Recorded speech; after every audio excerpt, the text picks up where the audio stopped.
উনি কিছুই জানেন না, কিন্তু 10-12টা শিক্ষা প্রতিষ্ঠানের নাম ওনার পরিবারের নামে হয়ে যায়, রাস্তাঘাটের নাম হয়ে যায় এবং এমনকি ইউনিয়নের নাম পর্যন্ত হয়ে যায়। এটা একটা মিরাকল মাননীয় স্পিকার। মাননীয় স্পিকার, আমরা এমন এক মিরাকল সংসদে আছি, 24 পরবর্তী এই সংসদে এসে আমরা একটা খ্যাতির বিড়ম্বনা দেখতে পাচ্ছি মাননীয় স্পিকার। সর্বশেষ এরকম খ্যাতির বিড়ম্বনা দেখা গিয়েছে এবং শেখ মুজিবুর রহমানের ক্ষেত্রে যেদিকে তাকিয়েছে শিক্ষা প্রতিষ্ঠানের নাম বলেন, বিশ্ববিদ্যালয়ের নাম বলেন, রাস্তাঘাটের নাম বলেন, সব শেখ মুজিবুর রহমানের নামে। শেখ মুজিবুর রহমান মৃত ছিলেন, উনি হয়তো জানতেন না ওনার নামে সব জায়গায় এত কিছুর নামকরণ করা হয়েছে।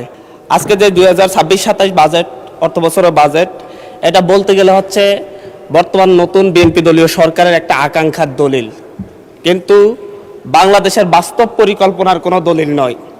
কারণ বাজেটে যে পরিমাণ বাজেট ধরা হয়েছে সেই লক্ষ্যমাত্রা পূরণ করতে কোনো প্রকারে সরকারের পক্ষে সম্ভব হবে না।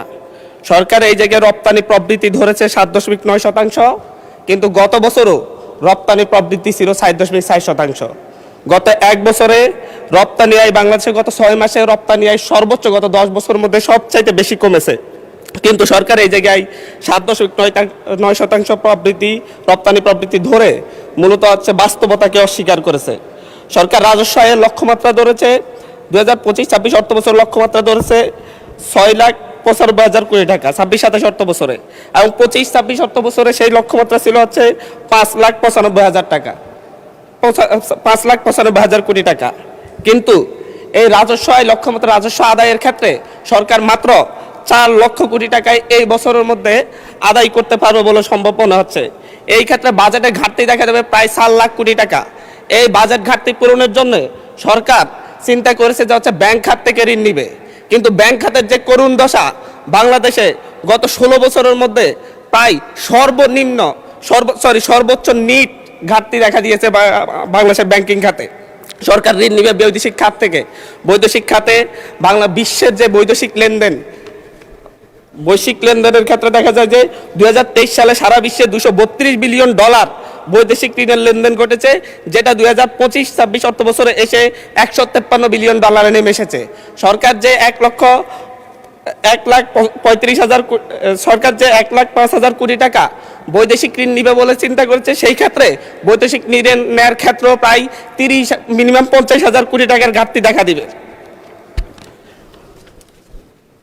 মাননীয় স্পিকার, সরকার করমুক্ত আয় সীমা ধরেছে 3,75,000 কোটি টাকা। করমুক্ত আয় সীমা ধরেছে ব্যক্তির ক্ষেত্রে 3,75,000 টাকা প্রতি বছরে, কিন্তু প্রতি মাসে যদি আমরা গড় আয় দেখি 31,275 টাকা।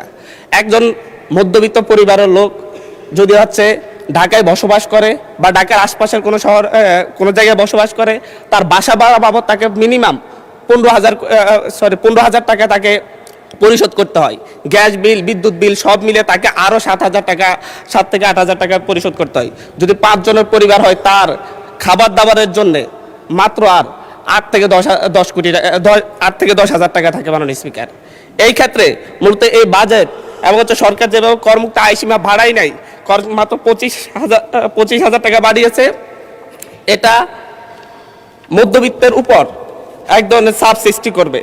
সরকার খাদ্য নিরাপত্তা নিশ্চিতের ক্ষেত্রে বারবার বলেছে খাদ্য নিরাপত্তা নিশ্চিত করবে, কিন্তু সেই ক্ষেত্রে এডিপি বরাদ্দ, কৃষি বরাদ্দ 7.7% থেকে নেমে 3.6% নির্ধারণ করা হয়েছে। এর মধ্য দিয়ে বাংলাদেশ মারাত্মক খাদ্য নিরাপত্তার হুমকির মুখে পড়বে।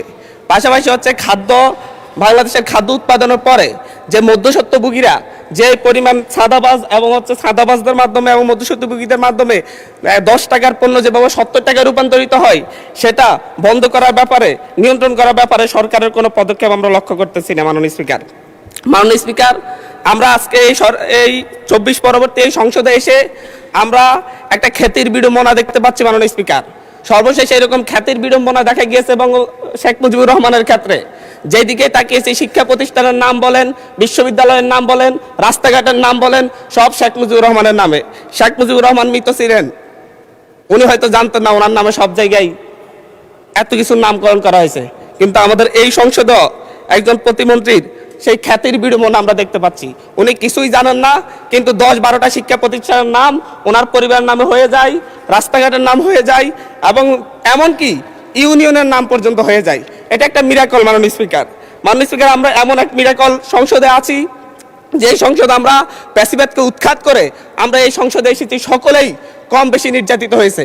কিন্তু আমরা দেখতে পাচ্ছি যে সীমান্ত হত্যা নিয়ে ভারতের দালালি যেভাবে হচ্ছে, ভারতের দালালি যেভাবে আওয়ামী সরকার করত, ফ্যাসিবাদী সরকার করত, ঠিক একইভাবে আমাদের এই সংসদের বিভিন্ন মন্ত্রীরাও একই ধরনের ভারতীয় ভাষায় কথা বলে।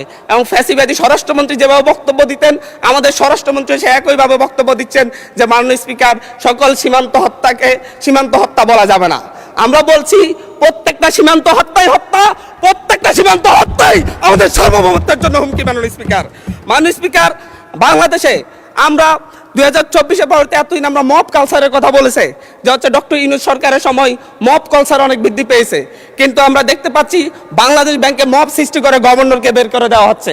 আমরা দেখতে পাচ্ছি বাসসে মব সৃষ্টি করে বাসসের এমডিকে বের করে দেওয়া হয়েছে। কেন? সরকার ক্ষমতায় আছে, সরকার কেন মব সৃষ্টি করে বের করতে হবে? সরকার তো তাদেরকে প্রত্যাহার করে নিলেই বা চাকরি চুক্তিভিত্তিক চাকরি বাতিল, নিয়োগ বাতিল করলে হয়ে যায়। এই ক্ষেত্রে সরকার মবের আশ্রয় নিয়েছে। গত 4 মাসে 17 জন শিশুকে ধর্ষণের পর হত্যা করা হয়েছে, 118 জন শিশুকে ধর্ষণ করা হয়েছে। কিন্তু আমরা দেখছি যে এবং সারা বাংলাদেশে এই ধর্ষণের সংখ্যা প্রায় 5 শতাধিক এবং সারা বাংলাদেশে 6 শতাধিক খুনের ঘটনা ঘটেছে। আমরা স্বরাষ্ট্রমন্ত্রীকে এখানে প্রেমজনিত একটা শিবির নেতার ব্যাপারে আমরা এখানে বিবৃতি দিতে দেখেছি, কিন্তু মাননীয় স্পিকার, আমরা ওনার নিজ আসনে ডাকাতির পরে মা মেয়েকে যে ধর্ষণের ঘটনা ঘটছে সেটার বিবৃতি আমরা এই সংসদে দেখি না। মাননীয় স্পিকার, মাননীয় স্পিকার, বাংলাদেশের ন্যায় বিচার সুবিচারের কথা বললে সেটা যদি হচ্ছে একপাক্ষিক হয়ে যায়, দলীয় হয়ে যায়, তারও বড় সমস্যা। আমি এই সংসদে বলেছিলাম আমার এলাকায় অভিযোগ উঠেছে শাপলাকলিতে ভোট দেওয়ার কারণে বিএনপির লোকজন একজন নারীকে ধর্ষণ করেছে। আজ পর্যন্ত এটার কোনো সরকারি তদন্ত রিপোর্ট নাই। এই ব্যাপারে আমাদের স্বরাষ্ট্রমন্ত্রী এখানে দাঁড়িয়ে কোনো ব্যাখ্যা দিবেন কিনা মাননীয় স্পিকার আমি জানি না। মাননীয় স্পিকার, আমাদের এই একটা বাজেটে ঠিক পূর্ব বাজেট ঘোষণার পর দিনই বাংলাদেশে নিত্যপণ্যের দাম বৃদ্ধি হয়ে গেছে। চালের কেজি বেড়ে গেছে 7 টাকা, আমাদের তেলের লিটারে বেড়েছে 5 টাকা।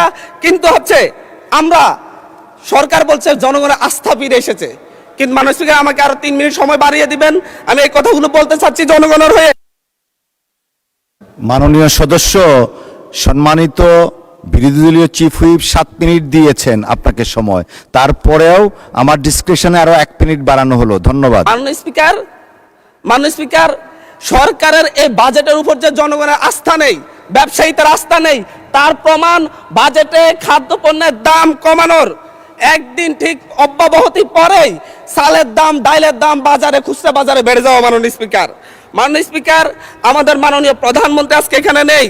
উনি যখন বিভিন্ন ভাষণে গিয়ে অসত্য তথ্য দিয়ে বলেন বিরোধী দল মিছিল করতেছে মদের দাম কেন বৃদ্ধি করা হয়েছে, কেন সিগারেটের দাম বৃদ্ধি করা হয়েছে, এরকম অসত্য তথ্য দিয়ে যখন মাননীয় প্রধানমন্ত্রী বক্তব্য দেন, আমরা খুবই আশাহত হই। মাননীয় স্পিকার, আমরা আশাহত হই যখন ঋণ নিয়ে কথা বলতে গিয়ে সংসদে যখন আমরা ঋণ নিয়ে কথা বলতে যাই, ব্যাংকের ঋণ নিয়ে, ইসলামী ব্যাংক দখল নিয়ে যখন আমরা কথা বলতে যাই, তখন মাননীয় প্রধানমন্ত্রী দাঁড়ায় যখন বলে আপনারা সবাই জমিদার, যারা ঋণ নেন নাই, এর মধ্য দিয়ে মূলত মাননীয় প্রধানমন্ত্রী ঋণ খেলাপিদেরকে উৎসাহিত করেন। মাননীয় স্পিকার, আমরা এই ধরনের সংসদ আর চাই না।